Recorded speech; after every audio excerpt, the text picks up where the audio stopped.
Bueno, pues les voy a leer este pasaje de Mateo 13, del 3 al 9, que dice: escuchen, un agricultor salió a sembrar. A medida que esparcía las semillas por el campo, algunas cayeron sobre el camino y los pájaros vinieron y se las comieron. Otras cayeron en tierra poco profunda, con roca debajo de ella. Las semillas germinaron con rapidez porque la tierra era poco profunda. Pero pronto las plantas se marchitaron bajo el calor del sol y como no tenían raíces profundas, murieron. Otras semillas cayeron entre espinos, los cuales crecieron y ahogaron los brotes.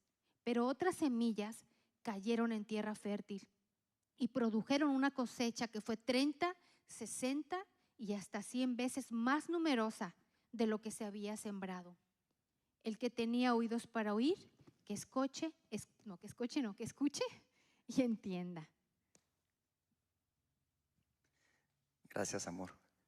Hola, buenas tardes. Vamos a continuar con la serie que iniciamos la semana pasada, que se llama Búsqueda de la relación perdida. No sé si recuerdas, pero estuvimos platicando cómo en esta película de Indiana Jones va tras el arca perdida, y obviamente es una ficción, pero este arqueólogo empieza a investigar de qué se trata esto del arca, y estuvimos platicando cómo el arca era el centro de la religión judía. ¿Por qué? Porque representaba la presencia de Dios. La vida del pueblo judío estaba centrado en la presencia de Dios, era lo más importante. De ello venía la bendición o la maldición, las consecuencias. Y estábamos platicando de cómo debemos de buscar esa presencia de Dios en nuestra vida. Debe de ser la esencia, la búsqueda de la persona de Dios. Y hablamos un poco acerca de cómo la religión, la palabra religión viene de religar, reconectar con algo que alguna vez estuvimos unidos, que era Dios mismo. Y esa es la búsqueda de Dios que hemos emprendido. ¿Cómo podemos encontrar tú y yo a Dios en nuestra vida diaria? En el exponernos a la palabra.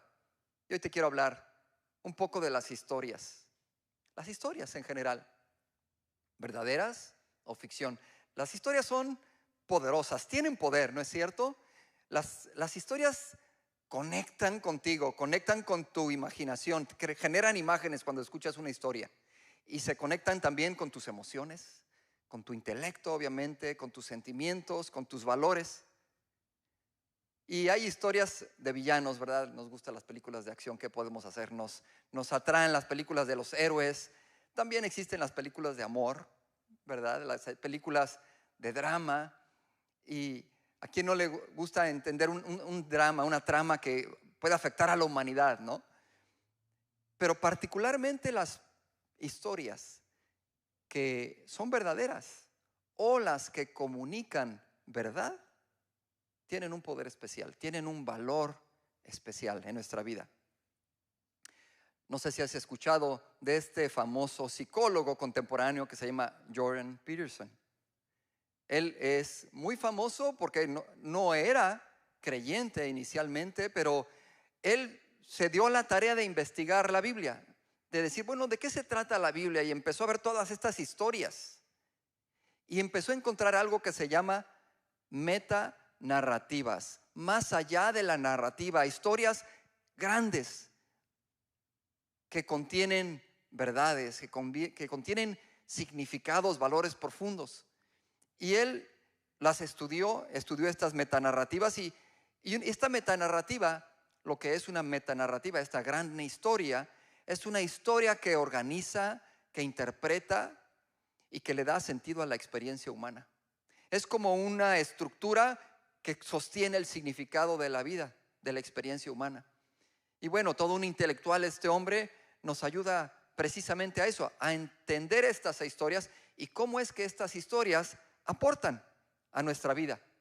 Y encontramos en estas historias, en las metanarrativas, significado de nuestro origen, significado a cuánto valgo como persona, significado para qué estoy aquí en la tierra, cuál es mi propósito, destino, qué sigue después de esta vida. ¿Ahí se acaba todo? La Biblia contiene metanarrativas, contiene tanto significado que nos construye. Pero bueno, de este aprendizaje que hizo este psicólogo tan reconocido, escribió un libro que se llamó simplemente 12 reglas para vivir. Es decir, ¿qué enseñanzas se encontró en este libro tan misterioso para la vida cotidiana? Encontró entonces unos principios prácticos, como todos necesitamos, cosas prácticas. ¿Qué puedo hacer hoy? ¿Qué puedo cambiar hoy? ¿O qué puedo mejorar hoy? Y esto es lo que él encontró. Y escribió el libro y pegó fuertísimo este libro. Gustó mucho. ¿Sabes? Es que la verdad no tiene que encasillarse como filosófica, como religiosa, como científica, porque es real. Es práctica e impacta nuestra vida, nuestra experiencia y nuestras relaciones. Si somos honestos, escucha, si somos honestos, vamos a reconocer la verdad, no importa dónde la encuentres. La identificas, la reconoces y dices, esto es verdad. No hay para dónde hacerse. Si uno es honesto, puede uno tratar de, no, espérame, y trata uno de evitarla, de evadirla. Pero para llegar a entender el mensaje de estas historias que estamos hablando y obtener la verdad que contienen, necesitamos un par de cosas. Necesitamos la razón, ¿no es cierto? La lógica, el entendimiento de esa palabra escrita o hablada. Bueno, la Biblia le llama a esta razón o entendimiento logos. Esto es el entendimiento que necesitamos para poder encontrar la verdad, el logos. Dice la Biblia, en el principio era el logos, la razón, la palabra, el entendimiento. Y este se acercó a nosotros y nos empezó a declarar verdad. ¿Estás listo para recibir la verdad? Bueno, vamos a leer nuevamente este texto que nos leyó Liz. No es original de ella, por cierto. Dice Mateo 13 del 3 al 9. Escuchen, un agricultor salió a sembrar. A medida que esparcía las semillas en el campo, algunas cayeron sobre el camino y los pájaros vinieron y se las comieron. Otras cayeron en tierra poco profunda, con roca debajo de ella. Las semillas germinaron con rapidez porque la tierra era poco profunda, pero pronto las plantas se marchitaron bajo el calor del sol. Y como no tenían raíces profundas, murieron. Otras semillas cayeron entre espinos, las cuales crecieron y ahogaron sus brotes. Pero las otras semillas cayeron en tierra fértil y produjeron una cosecha que fue 30, 60 y hasta 100 veces más numerosa que los que se había sembrado. El que tenga oídos para oír, que escuche y entienda. Mateo 13, del 3 al 9. ¿Qué te parece si oramos y le pedimos al Señor que nos ayude a entender esta palabra que tal vez algunos de ustedes ya han escuchado muchas veces? Pero Dios siempre tiene verdad para nosotros. ¿Quieres cerrar tus ojos? Señor, te damos gracias por el amor tan grande que nos tienes, por la paciencia tan grande que nos tienes. Señor, en esta mañana te pedimos, revélanos tu verdad, la verdad de tu palabra.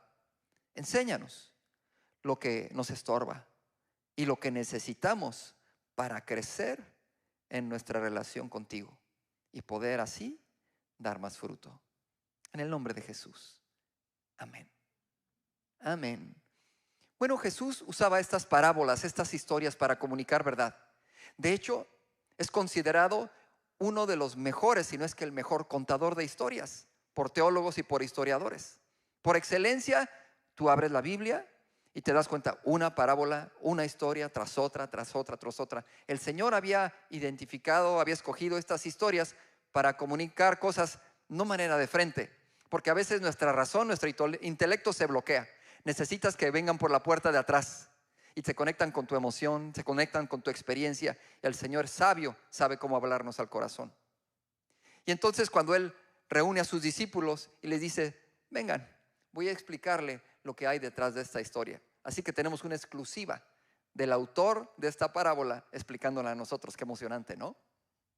Dice en el versículo 19, cuando alguien oye la palabra acerca del reino, Esta palabra, este entendimiento, esta razón te está explicando el reino de los cielos, la manera como gobierna y cómo opera Dios. Y no la entiende. Viene el maligno y la arrebata lo que se sembró en su corazón. Esta es la semilla sembrada junto al camino. La palabra respecto del reino y no la entendemos. ¿Cuántas veces no entiendes a Dios? Señor, ¿qué estás haciendo? ¿Por qué a mí? ¿Por qué ahora? ¿Por qué a mi familia? ¿Por qué yo? ¿Por qué no mi vecino, Señor? ¿Por qué no mi esposa? ¿Por qué no? Empiezo a cuestionar. ¿Sabes qué? Es válido tener dudas. Es válido tener preguntas. Dios no se espanta ni se enoja contigo. Quiere que seas honesto y que tú traigas tus dudas delante de Él. En lugar de que esas dudas, esas preguntas digan, no, ya no quiero nada con Dios. No, yo no entiendo, porque tenemos que tener también esa inteligencia que Dios nos ha dado, traerla delante de Dios. Entonces es legítimo tener dudas. Es necesario en esa honestidad buscar las respuestas, traerlas delante de Dios. Señor, dame la respuesta, porque de otra manera es simplemente una excusa para nosotros, para poder reaccionar emocionalmente y decir, no entiendo a Dios, por lo tanto no existe, por lo tanto no quiero nada con Él. Y sin embargo, Dios anhela que lo persigas, que busques a Él y busques las respuestas. Hubo un teólogo, yo creo que es uno de mis escritores favoritos, no sé si alguien ha escuchado de C.S. Lewis. C.S. Lewis es uno de los intelectuales, teólogos y filósofos de más influencia en el siglo XX. Y él, cuando era joven, en su adolescencia, él nació en una casa cristiana. Él nació en Irlanda, él creció en un hogar cristiano, pero en su adolescencia pasó algo que lo hizo abandonar su fe. Y es que perdió a su madre. Murió su mamá cuando él era pequeño. Y eso, y la búsqueda de respuestas, y empezó a buscar filosofías materialistas, humanistas, que la respuesta estaba en el hombre y no en Dios, hizo que se apartara su fe. Fue una respuesta natural, tal vez emocional, y él huyó de su fe.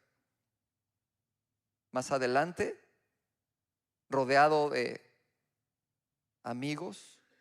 Bueno, déjame regresar antes. La pregunta de él era, no entiendo el dolor, no entiendo cómo, si Dios es amor, si Dios es bueno, ¿por qué permitió que perdiera a mi mamá siendo un niño? No entiendo. ¿Has tenido experiencias que te causan dolor y que cuestionas a Dios por eso? C.S. Lewis no fue la excepción.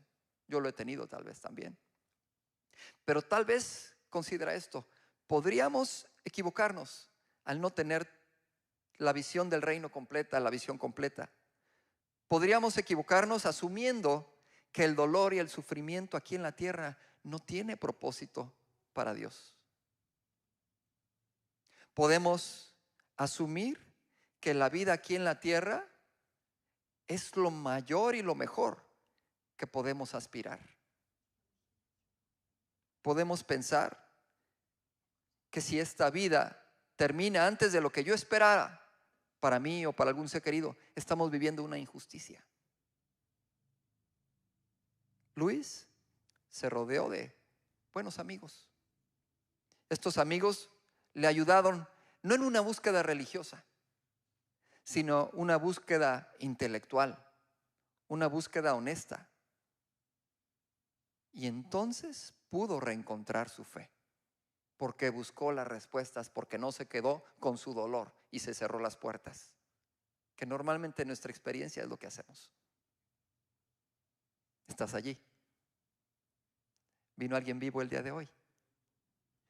Fíjate lo que escribió este hombre más adelante cuando se reencontró con su fe. Siguiendo meditando, escribió acerca del dolor y el sufrimiento, por cierto. Y escribió lo siguiente. Él dijo, Dios nos susurra en nuestros placeres. Nos habla en nuestra conciencia, pero nos grita en nuestro dolor. es su megáfono para despertar a un mundo sordo. Según Lewis, el dolor tiene un propósito redentor, desafiándote a enfrentar tus debilidades y depender más de Dios, diciéndonos: no podemos solos, no podemos, ni física, ni emocional, ni espiritualmente, dependemos de Él.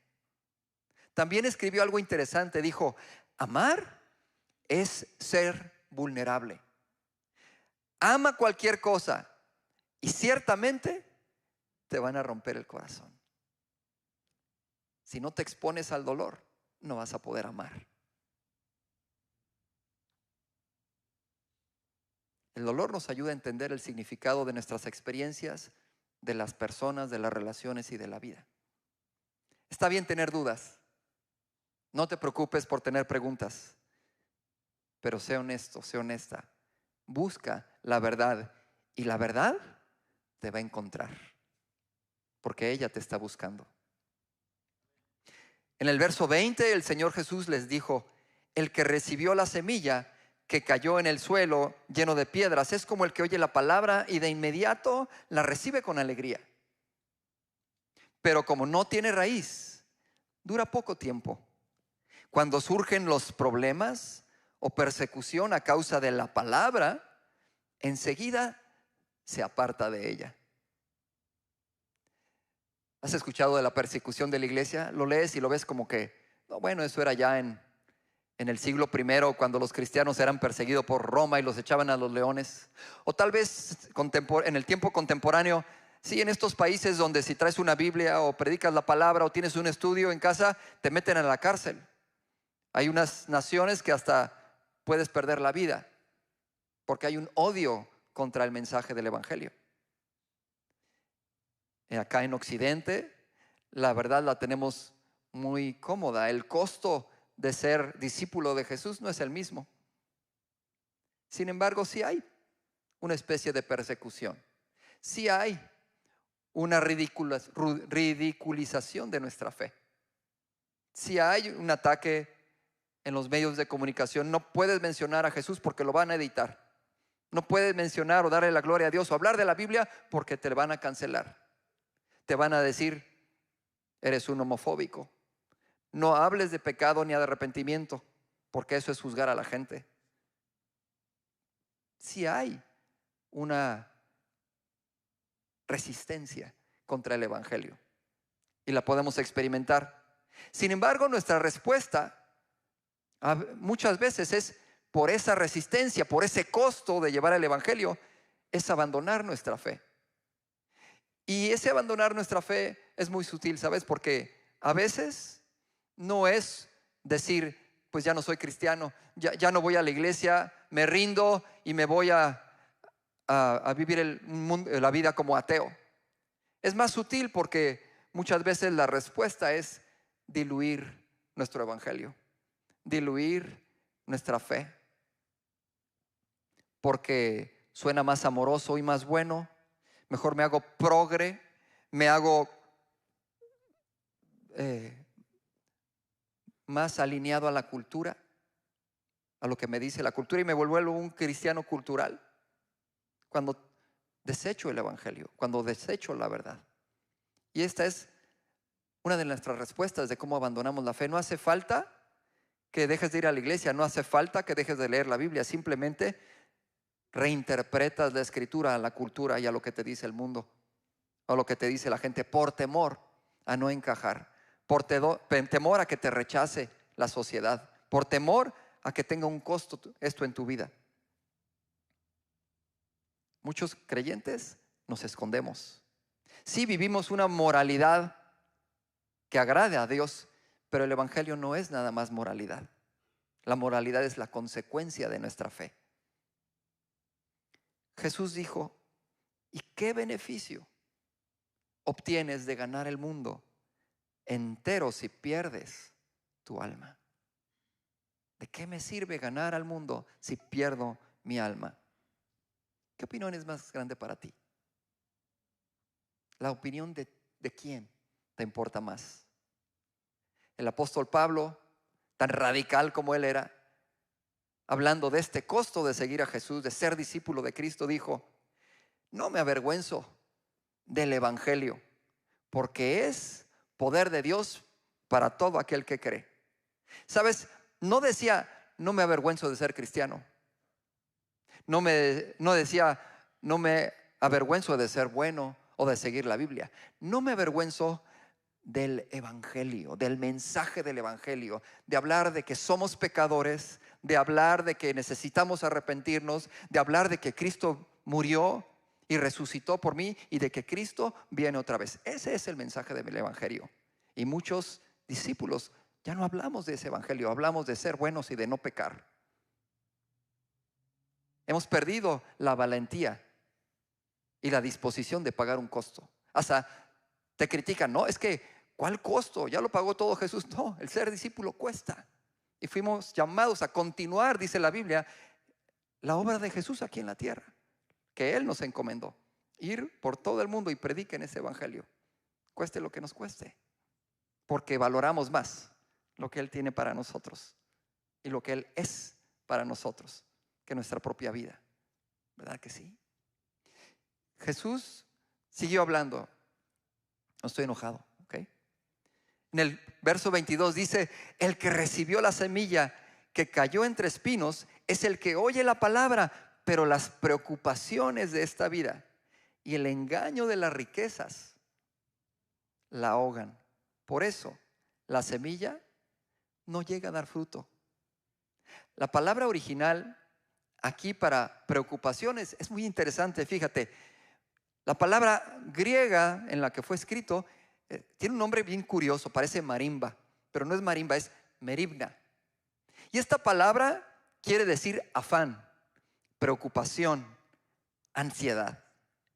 Estas tres palabras tienen algo en común: vienen como producto de nuestros temores. El temor a algo, el temor a perder algo, te produce preocupación, ansiedad. Pero también el temor a no tener algo que tú quieres también te produce temor, ansiedad y preocupación. Bueno, esta palabra meribna tiene una raíz, una palabra que es raíz, y esta palabra es merizo, que quiere decir separar o apartar. En otras palabras, qué interesante estudiar las palabras, porque mira, estas palabras describen cómo el afán, la preocupación y la ansiedad nos apartan de nuestra confianza plena en el Señor. Por temor. Temer perder algo que valoramos tal vez aún más que al Señor. Dejamos de que Dios sea el objeto de nuestra devoción y buscamos una solución por temor, que ya no está basada en Dios o dependiente de Dios, sino que en nuestra mente está bajo nuestro control. Ya no le dejo el control a Dios, ahora tomo yo el control, porque esto me calma la ansiedad, porque yo voy a controlar y voy a poder obtener, aún en mi mente, aunque no lo obtengas, pero en tu mente tienes el control, lo cual es una mentira. Sin embargo, tendemos a apartarnos de nuestra fe, de nuestra confianza. Y te estoy diciendo, no es necesario que te salgas de la iglesia o que dejes de leer la palabra. Sutilmente esos temores se meten en nuestro corazón y nos roban la paz, nos roban la confianza plena en nuestro Dios. Y Dios quiere darte la paz. Por eso te dice el Señor que Él es el número uno, que amarás al Señor tu Dios con toda tu mente, con todo tu corazón, con toda tu alma. ¿Para qué? Para que deposites tu fe plenamente en Él. Eso es lo que Dios quiere ser para ti. Por eso dice más adelante que las riquezas son engañosas, porque nos dan un falso sentido de seguridad. No importa el dinero que tengas, no es seguro. Las circunstancias que tienes hoy en tu vida pueden cambiar en un instante. ¿Por qué confías en las circunstancias? ¿Por qué confías en lo material? Es un engaño, es una neblina, dice la palabra. Siendo honesto, en muchas ocasiones yo me he visto en esta situación. No es algo como que fui y ya no soy. No, es una lucha constante la de tu fe. Pablo dice que es la batalla de la fe, de terminar la carrera, porque es algo constante, que no puedes dejar de correr esa carrera. Y yo, como tú, tal vez nos hemos visto que de repente viene el temor por las finanzas. Y yo en muchas ocasiones me vi, Señor, ¿qué voy a hacer? Y veo la chequera y veo el banco y no se puede. No, pues ahora sí no voy a poder diezmar, porque tengo que asegurar y he dejado de diezmar por mi falta de fe, porque he depositado mi fe en el dinero, en la chequera, en mi trabajo, en la economía, más que en el Señor. Y me priva de participar de la obra grandiosa de ese reino que Él ha establecido. Su palabra permanece para siempre. ¿A qué cosas temes tú? ¿Cuáles son tus luchas? ¿Qué pelea tu fe? ¿Estás consciente de ello? ¿Que hay una lucha en tu corazón por tu fe? Créeme, esta palabra no es para juzgar las veces que flaqueamos en nuestra fe. Al contrario, para ser conscientes que puede suceder que flaqueemos, que nos debilitemos en la fe. Y esta palabra es para ayudarte a regresar, a volver a depositar tu fe en el Señor y permanecer en esta palabra, permanecer en esta verdad que hoy nos está hablando.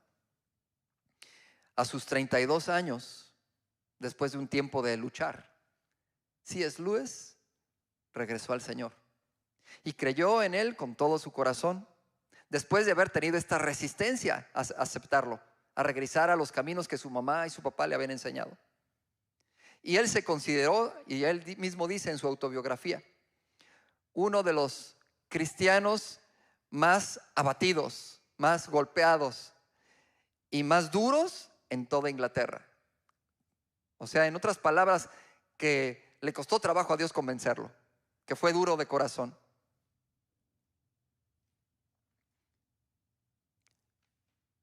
Encontré el lugar donde iba.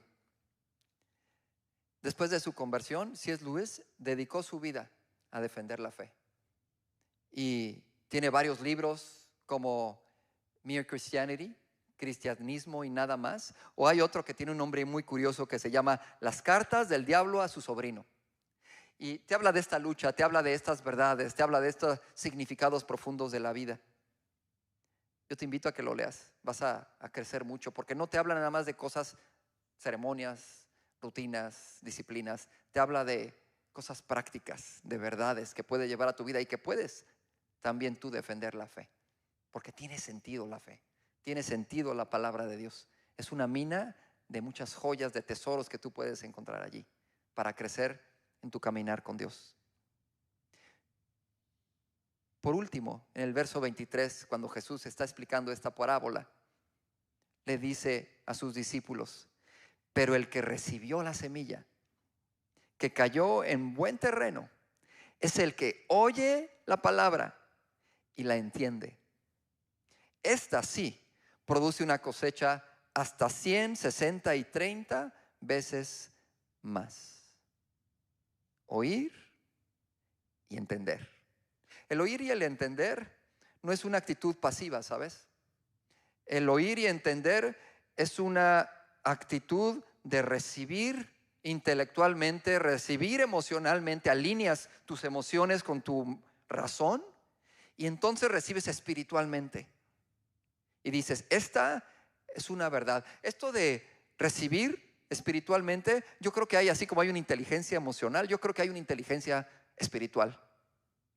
Que tú puedes alinear tu razón con tus emociones y decir, mi emoción está por acá, está desalineada, pero no, la voy a alinear porque aquí está la verdad y voy a jalar a mis emociones. No voy a permitir que estas emociones me lleven para allá, porque la verdad es lo que yo voy a seguir. Y esa convicción de permanecer en la verdad, creo yo que es como una inteligencia espiritual que Dios me da, el Espíritu Santo, para decir, esto es la verdad de Dios.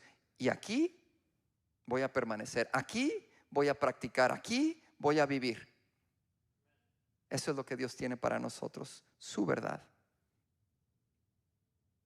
Entonces, el recibir esta verdad, el que la oye y la obedece. En el hebreo, oír tiene que ver con actuar, con obedecer. ¿Sí sabías la palabra? ¿Cuál es? ¿Alguien la sabe? Oír en hebreo. Bueno, se me olvidó. Hay un nombre porque hay una oración que tiene como frase, no quiero decir algo incorrecto, pero el significado de la palabra escuchar en hebreo es oír y obedecer. Si tú escuchas y no obedeces, no estás oyendo. Entonces es llevarlo a la vida práctica, incorporarlo a nuestra vida, la verdad. No sé si me pudieras, could you help me with some music? Yes. Por último quisiera preguntarte, ¿qué entiendes tú por verdad espiritual? ¿Qué significa ser espiritual para empezar? Porque entendemos que como creyentes estamos en búsqueda de Dios, estamos buscando verdades espirituales. Estamos construyendo nuestro espíritu, pero ¿qué significa esto? ¿No te han preguntado, oye, qué es el espíritu? ¿Qué es seguir cosas espirituales? Porque personas se dicen espirituales sin conocer a Dios. Entonces, ¿qué entiende la gente? ¿Sabes tú qué es ser espiritual? Ser espiritual, creo que se refiere a la práctica de conectarse con Dios, de buscar a Dios y a su propósito para nosotros. Eso es ser espiritual. Necesito para poder hacer esto entonces una guía. Alguien que me diga cómo, una disciplina, una conexión, un camino a seguir. Y esto es lo que ofrece la palabra de Dios. La Biblia es la fuente de verdad espiritual por excelencia. No hay libro religioso, y se va a escuchar arrogante, pero la verdad no la puedes negar. Es el libro religioso por excelencia. No hay libro religioso, quiero decir, que se compare con la palabra de Dios, porque la palabra de Dios es verdad y Dios se revela a través de su palabra. Te quiero decir que es cierto, como iglesia o como religión podemos cometer muchos errores y hemos cometido muchos errores, pero sabes, los errores se corrigen. ¿Cómo? Volviéndonos a alinear con la verdad y con la palabra de Dios. La religión puede en muchas circunstancias convertirse en un obstáculo para que otras personas conozcan al Señor, con un Dios auténtico, un Dios real, un Dios vivo. Las personas que forman la iglesia, los sistemas muchas veces han distorsionado el propósito original de Dios. Y a nosotros, esta generación, nos corresponde retomar el lugar y anunciar, como a la iglesia de Cristo, el evangelio al mundo. Cuando la religión, escucha por favor, porque esto es importante, cuando la religión se reduce simplemente a un conjunto de reglas morales, más que los valores espirituales como la justicia, la misericordia, la fe, el amor a las personas, si perdemos eso, entonces sí, como dice la palabra, entonces nada más somos como una campana que suena, que hace ruido pero no comunica verdad. Jesús criticó a los fariseos por centrarse en las tradiciones humanas, mientras descuidaban justamente esto, la justicia, la verdad, la misericordia. La dependencia de los rituales y de las ceremonias puede llevar a una fe superficial. El profeta Isaías le dijo al pueblo de Israel que aborrecía sus sacrificios, sus ceremonias, que no venían de un corazón puro y sincero con él. Hubo otro filósofo danés en esta ocasión que en los 1800 dijo: yo critico al cristianismo. Como cristiano tengo que criticarlo, tengo que decir lo que está mal, porque eso también es declarar verdad. Y él dijo que se estaba convirtiendo más bien en un sistema cultural, que se hace una rutina, costumbre, más que una fe viva y auténtica. Nos corresponde a ti y a mí que nuestra fe sea una fe viva, una fe auténtica. ¿Es tu fe viva? ¿Se ha convertido en una rutina? ¿Es una costumbre de domingo? ¿O vibras? ¿O persigues a Dios como un enamorado que quieres ver su presencia, que quieres hablar con Él? Si no, Él aquí está disponible todo el tiempo, porque Él anhela hablar contigo. Él anhela revelar su corazón a ti. ¿Has considerado traer tus preguntas a Él, Yo sé que oramos y le damos nuestras peticiones y lo que queremos y lo que anhelamos, e intercedemos por otro, y todo esto está muy bien. Pero ¿por qué no traes tus temores y tus dudas? Aquellas cosas que a veces te presentan un obstáculo con Él, y le dices: Señor, quiero ser honesto, tú me conoces. La verdad es que temo esto, temo que no hagas esto, no quiero aquello. Háblame, ayúdame a entenderte. Dios escucha, ¿sabes? Nuevamente, no te estoy invitando a que establezcas una rutina religiosa o una disciplina, que son buenas, no quiero decir que sean malas, pero realmente el corazón de este mensaje es que inicies personalmente y también colectivamente con nosotros una búsqueda de Dios, un anhelo de encontrar su presencia y su sabiduría y su verdad espiritual, para que la incorpores a tu vida y seas luz allá afuera. Eso es lo que anhelamos. Mientras que le pides a Dios: revélame a tu palabra, enséñame tu verdad. Mientras tú lo haces ahora, te voy a invitar a que compartas conmigo esta comunión, este tiempo de comunión